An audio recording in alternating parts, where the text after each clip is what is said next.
안녕하세요. 구남식 목사입니다. 오늘 전해드릴 본문 말씀은 전도서 2장 18절에서 26절까지의 말씀입니다. 내가 해 아래에서 내가 한 모든 수고를 미워하였노니 이는 내 뒤를 이을 이에게 남겨주게 됨이라. 그 사람이 지혜자일지 우매자일지야 누가 알려마는 내가 해 아래에서 내 지혜를 다하여 수고한 모든 결과를 그가 다 관리하리니 이것도 헛되도다. 이러므로 내가 해 아래에서 한 모든 수고에 대하여 내가 내 마음에 실망하였도다. 어떤 사람은 그 지혜와 지식과 재주를 다하여 수고하였어도 그가 얻은 것을 수고하지 아니한 자에게 그의 몫으로 넘겨주리니 이것도 헛된 것이며 큰 악이로다. 사람이 해 아래에서 행하는 모든 수고와 마음에 애쓰는 것이 무슨 소득이 있으랴. 일평생에 근심하며 수고하는 것이 슬픔뿐이라. 그의 마음이 밤에도 쉬지 못하리니 이것도 헛되도다. 사람이 먹고 마시며 수고하는 것보다 그의 마음을 더 기쁘게 하는 것은 없나니 내가 이것도 본즉 하나님의 손에서 나오는 것이로다. 아, 먹고 즐기는 일을 누가 나보다 더 해보았으랴. 하나님은 그가 기뻐하시는 자에게는 지혜와 지식과 희락을 주시나 죄인에게는 노고를 주시고 그가 모아 쌓게 하사 하나님을 기뻐하는 자에게 그가 주게 하시지만 이것도 헛되어 바람을 잡는 것이로다. 우리나라 7080 세대에서 유행했던 노래 가운데 그대 내게 행복을 주는 사람 이런 곡이 있어요. 해바라기라고 남성 듀엣이 부른 노래입니다. 그 당시에 통기타가 참 유행이었거든요.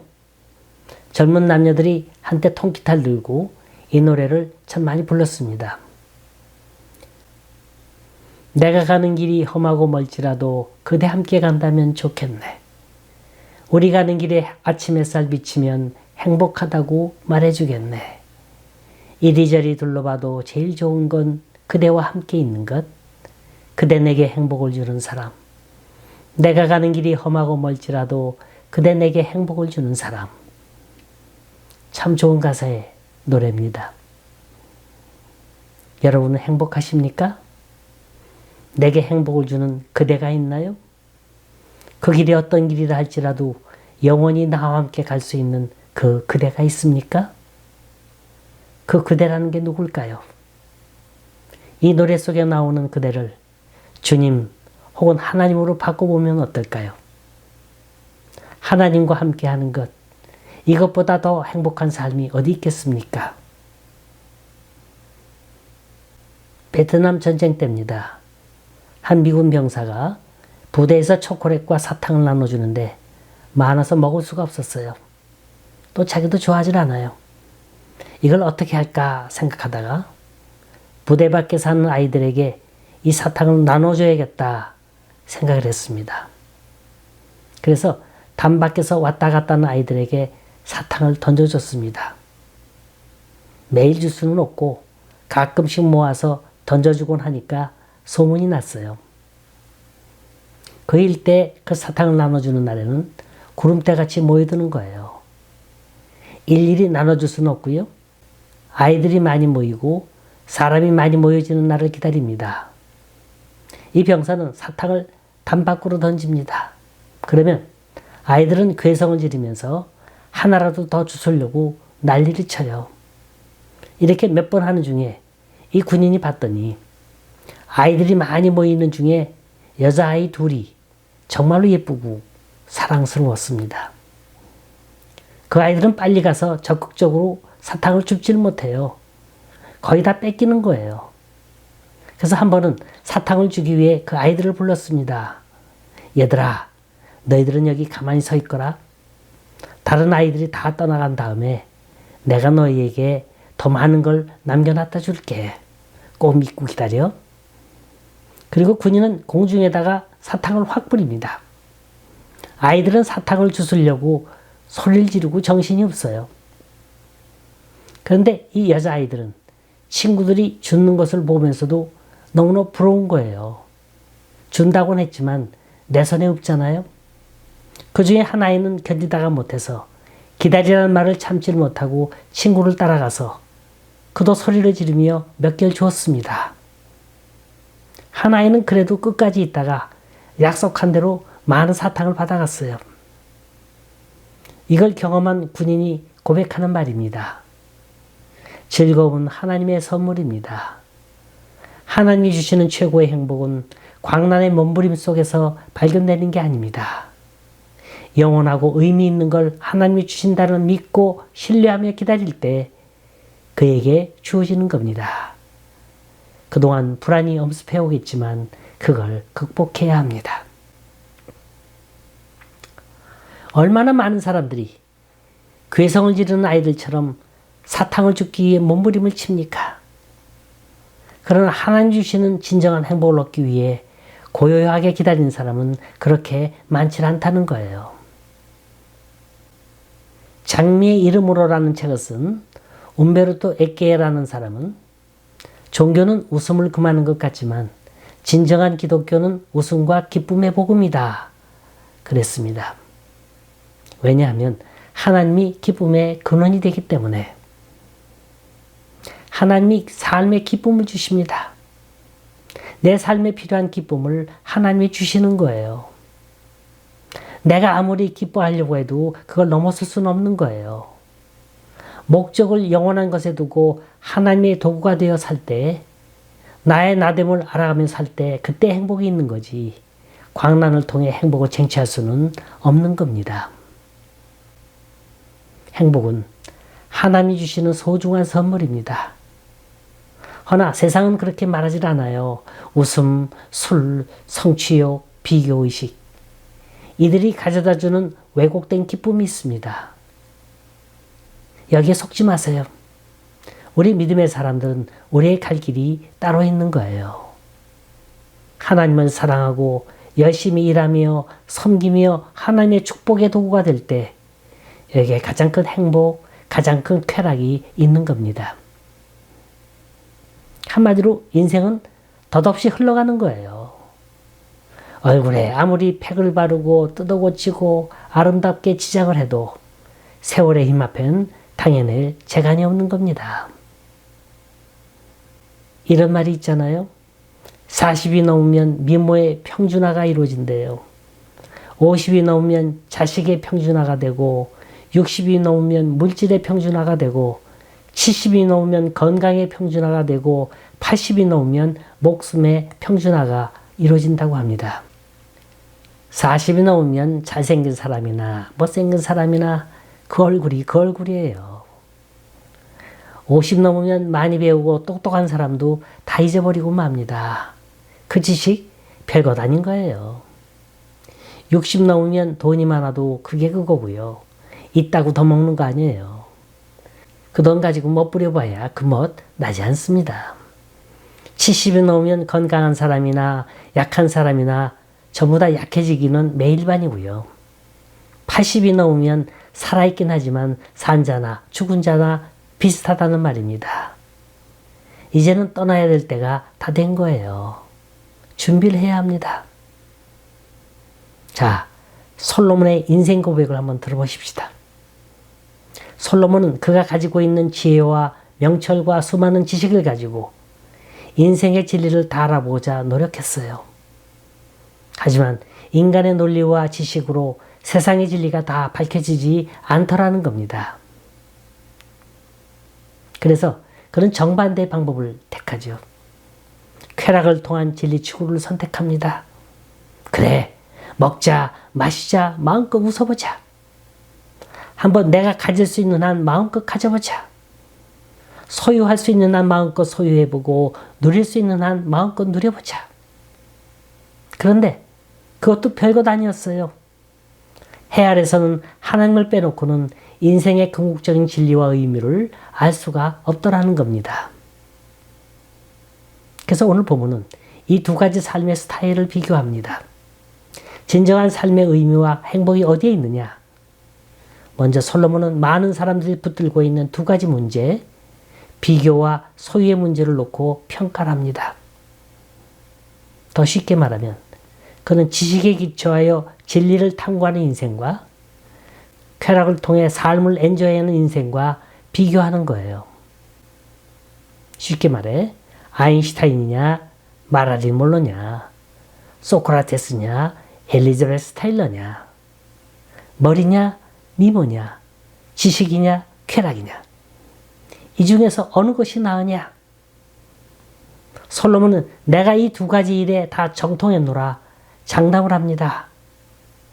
12절에 보면 내가 돌이켜 지혜와 망령됨과 어리석음을 보았나니 왕의 뒤에 오는 자는 무슨 일을 행할까 이미 행한 지 오랜 일일 뿐이리라. 이 말을 요즘 한국 젊은이들이 쓰는 말로 바꿔볼까요? 나 이미 다 해봤거든. 나 이미 다 맛을 봤거든. 내가 인생의 진리를 탐구하고자 수많은 지식으로 공부해봤고 쾌락을 통해서도 할 것 안 할 것 없이 다 해봤거든. 아마 나보다 더 경험 많이 해본 사람 있으면 나와보라 그래. 너무나 자신만만합니다. 그런데 주위를 돌아보니까 자기만 독야 청청한 거예요. 자기 혼자서만 동떨어져 있고 자기 혼자서만 잘난 거예요. 자기만의 세계 속에 갇혀 살고 있는 겁니다. 이 지혜라는 게 그래요. 어느 한 사람만 똑똑해서는 안 됩니다. 지 혼자 똑똑하면 뭐해요? 다른 신하들이 알아듣지를 못하는데. 지혜란 왕궁에 있는 모든 사람이 모두 같은 마음이 될 때 그때가 지혜지. 한두 사람이 지 잘났다고 떠들어대면 이건 지혜가 아니라 만영인 거예요. 누군가 지혜로운 말을 해도 다른 사람들이 그 말을 알아듣지 못하면 그건 아무 소용이 없는 겁니다. 자, 솔로몬이 깨달은 지혜란 첫째, 같이 공감하는 거예요. 이 전도서가 참으로 어려운 책이에요. 솔로몬의 인생 고백을 학문적으로 설명해 보십시다. 지성이 어떻고 감성이 어떻고 그러면요 모두가 다 쿨쿨 졸아요. 지혜란 모든 사람들이 공감대를 이룰 때 그게 지혜인 거예요. 그렇다면 그 지혜가 지식에서 나오느냐 쾌락에서 나오느냐 천만에 그 어느 것도 아닙니다. 지혜는 하나님 주시는 믿음이 있어야 되는 거예요. 믿음 없는 지혜는 자기 모순에 빠지게 되어 있습니다. 솔로몬은 그걸 깨달은 거예요. 내가 똑똑한 줄 알았는데 그게 아니네. 나 혼자 착각 속에 살고 있었네. 알고 보니까 지혜로운 자나 우매자나 same. 배우지 못한 사람도 감각적인 사람도 내가 무시했던 그 어떤 사람도 인생 전체를 놓고 사는 모습을 보니까 그 사람들이 나보다 못한 게 없더라. 사람들은 저마다 자기가 살고 있는 멋이 있어요. 자신의 삶이 따로 있습니다. 많이 가졌느냐 적게 가졌느냐 잘생겼느냐 못생겼느냐 권세가 있느냐 없느냐 이런 게 그렇게 삶을 주관하지 않습니다. 못생긴 사람도 잘 살아요. 없는 사람도 행복하게 잘 삽니다. 믿음이란 성경책을 가슴에 끼고 주일 아침 깨끗한 옷 차려입고 하루 경건하게 예배드리고 나오는 거 이게 믿음 아닙니다.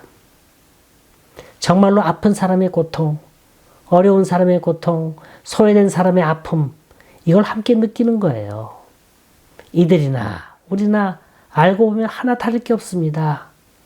이들도 나이 60, 70, 80 되면 그 인생이 되는 건데 솔로몬은 황혼이 되어서야 뒤늦게 깨닫습니다. 그리고 헛되고 헛됐다는 거예요. 나는 인생을 잘못 살아왔구나. 왜 그렇게 있을 때 건강할 때 좀 더 멋있게 살지 왜 사람답게 살지를 못했을까. 후회가 몰려든 겁니다. 두 번째로 솔로몬이 깨달은 건 소유의 문제였어요. 솔로몬은 많이 갖고 싶었습니다. 그래서 열심히 노력했고 많은 걸 소유했어요. 그리고 나서 깨달은 게 있습니다. 진정한 내 것이란 뭐냐? 다 내 것이라고 생각했는데 내 것이 아니라는 거예요. 여러분, 버는 사람과 쓰는 사람이 항상 같다고 생각하면 그거 오산입니다. 이거 완전히 별거예요. 이걸 인정해야만 인생의 진리를 알게 됩니다. 내가 돈 버느라고 평안을 누리지 못하고 얼마나 잠 못 이루는 밤이 많았던가.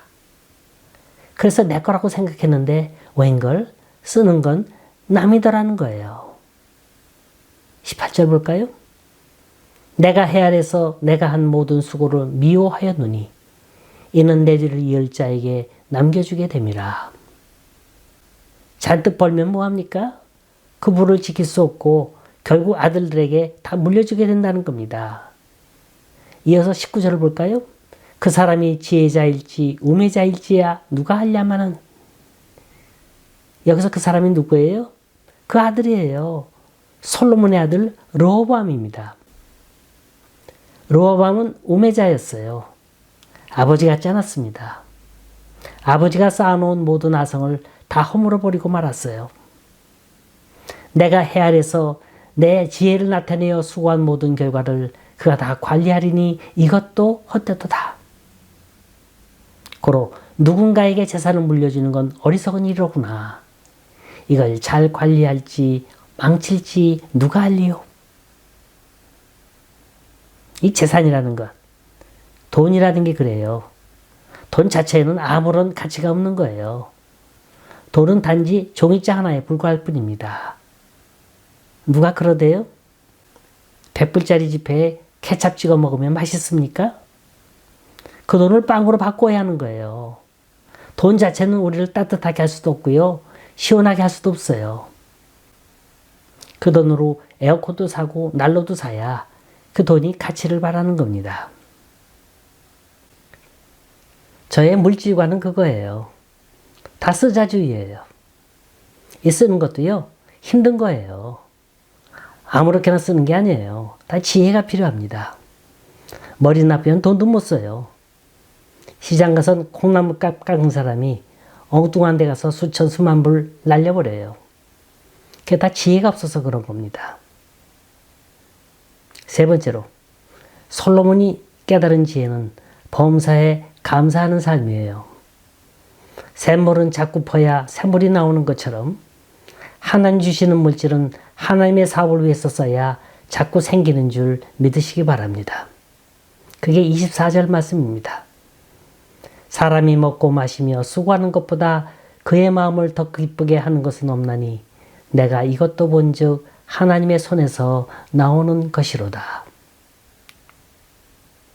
마음의 기쁨을 누리는 것. 다시 말해 마음 편하게 살자는 거예요. 잘난 척 말고.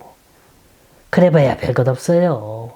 욕심 좀 그만 부리고 남는 것도 없으니까. 욕심 부리며 안달하며 쫓기며 살지 말고 감사하며 웃으면서 살자는 겁니다. 하나님이 주신 것 감사하고 만족하며 누리는 것보다 중요한 건 없습니다. 하나님 주신 것에 감사하고 만족하지 못하면 아무리 많은 걸 받아도 만족할 수 없는 거예요. 근데 문제는 내가 스스로 마음의 기쁨을 누리며 만족하며 살고 싶지만 그게 어디 내 마음대로 되느냐는 거예요. 그렇다면 이걸 초월하는 제3의 길이 뭐냐? 이건 경제윤리학의 핵심 과제입니다. 이렇게 말하니까 거창한데요. 사실 간단히 말하면 범사에 감사하는 삶이에요. 없으면 없는 대로, 있으면 있는 대로 자유함이 있어요. 만족함이 있어요. 거기에 옥눌려 살지 않는다는 겁니다. 이걸 심리학에서 충분의 법칙이라 그래요. 충분의 원칙이란 마음속에 만족함이 있다는 뜻이에요. 예를 들어 아이들이 장난감 갖고 노는데 이 아이 마음속에 충분의 원칙이 없으면 다른 애가 잠깐 빌려달라 해도 절대로 안 줍니다. 그저 마음속에 실컷 갖고 놀아서 충분하다 생각이 들면 그땐 친구들이 빌려달라 해도 기분 좋게 빌려줄 수 있는 거예요. 이런 마음의 여유, 생활의 여유, 나는 이만하면 됐다고 하는 그 판단의 능력이 어디서 나오느냐? 그건 지식도 아니요, 쾌락도 아니요, 그 어떤 소유도 아니고 오직 하나님을 통해서만 이루어질 수 있다는 고백입니다. 여러분, 모든 행복은 하나님 손에서 나옵니다. 하나님 안에서 단순하게 살 때 행복이 있습니다. 인상 쓴다고 해서 되는 거 아니에요. 밤낮 가리지 않고 잠 안 자고 열심히 뛰고 노력한다고 해서 되는 거 아닙니다. 이것 또한 물론 필요하죠. 그보다 더 중요한 건 하나님이 내 삶을 주관하고 계신다는 믿음입니다. 이게 없으면 돈도 지식도 명예도 다 부질없는 거예요. 마음이 편치 않아요. 쉼이 없습니다. 안식이 없어요. 어떤 유명한 학자가 있었는데 그는 철학, 법학, 의학, 신학에 통달한 사람입니다. 그러나 그 많은 지식이 자기를 행복하게 해주질 못했어요. 어느 날 그는 자기 생명이 얼마 남지 않음을 알게 되자 한평생 학문만 위해 살아왔던 자기 인생이 대단히 억울했습니다. 그래서 독약을 먹고 자살하려고 하는데 그때 악마가 나타나서 하는 말이 이 세상에서 당신이 누리지 못했던 모든 쾌락을 24년 동안 마음껏 누리게 해주겠노라 제의를 합니다. 악마는 그 대가로 네가 죽을 때 네 영혼을 나에게 다오 요구합니다. 한평생 마음속 깊은 곳에서 이 세상 쾌락에 대해 목말라 있던 이 노학자는 그 악마와 계약을 맺습니다. 악마는 이 사람이 쾌락을 누릴 수 있도록 이 늙은 학자를 젊은 청년으로 변하게 해줬어요. 이제 이 청년은 마음껏 술과 파티에 전념을 합니다. 그리고 아름다운 여인들을 유혹해서 젊음과 욕정을 마음껏 발산시키는 거예요. 그러던 중 한 신앙심 깊은 여자를 만나면서 자기의 이런 삶에 갈등이 생기기 시작합니다. 그런데 이 여인이 먼저 죽자 이 사람은 충격을 받고 다른 쾌락에 몸을 맡기기로 결심을 합니다. 이 사람은 악마가 준 능력을 힘입어서 권세 있는 왕의 총애를 받게 되죠. 권력을 거머쥔 그는 엄청난 사업을 벌립니다. 남자로 태어나서 이 세상에서 큰 사업을 해보는 건 멋진 일이다. 무언가 세상 사람들이 놀랄만한 업적을 남기리라. 결심한 그는 능력과 열정을 다해서 사업을 확장해 나갑니다. 사업은 곧 나 자신이라는 모토를 갖고 이 세상을 지상낙원으로 만들겠다는 일념에 불타서 그는 사업을 하고 땅을 개발을 했어요. 근데 그러면 그럴수록 그의 마음속엔 행복해지는 게 아니고 갈등과 허무함이 생겨나는 거예요. 세상의 모든 행복을 다 누리고 있지만 그 영혼은 악마의 것이 되었기 때문에 그에겐 창평한이 없었습니다. 그는 구원받기 위해 몸부림을 칩니다. 지상의 쾌락이 다가 아니라는 걸, 오히려 그 속에서 영혼이 고통받으면서 그는 순수함과 순결함을 갈망합니다. 그리고 이것보다 더 나은 삶이 있다는 걸 고백을 해요. 그는 마침내 회개하고 하나님께로 돌아옵니다. 구원을 받아요. 이상의 내용은 독일의 문호 괴테가 쓴 파우스트라고 하는 책의 내용입니다. 인간의 속성을 잘 파헤친 근대 최고의 명작이죠. 괴테는 이 책을 쓰는데 60년 넘게 걸렸다고 합니다. 자기 일생 전체를 걸어서 인생이란 무엇이냐, 어떻게 살아야 하는가, 거기에 대해 물었고 그 모든 자기의 고민을 이 책에 쏟아부었습니다. 여러분, 하나님이 우리에게 지혜와 지식을 주십니다. 소유와 기쁨도 주십니다. 우리는 절대로 내 멋대로 사는 인생이 아니에요. 그렇게 되어서도 안 됩니다. 주 안에서 행복을 얻어야 합니다. 주님이 주시는 은혜 속에서 살아가야 하는 거예요. 1886년 J.B. 다익스라는 사람이 쓴 시입니다. 구주를 생각만 해도 내 맘이 좋거든. 주 얼굴 배울 때야 얼마나 좋으랴. 만민의 구주 예수여 귀하신 이름은 천지의 온갖 이름 중 비할 데 없도다. 특히 5절 가사가 참 좋아요. 사랑의 구주 예수여 내 기쁨 되시고 이제와 또한 영원히 영광이 되소서. 여러분, 은혜란 다른 것 아닙니다. 주님 생각하면 괜히 좋고 괜히 즐겁고 괜히 기쁘고 주님께 내 모든 걸 다 드리고 싶은 마음이 일어날 때 이때가 은혜인 줄 믿습니다. 그래서 주님 모시고 이제와 또한 영원히 영광된 삶, 복된 삶 누릴 수 있기를 간절히 소원합니다.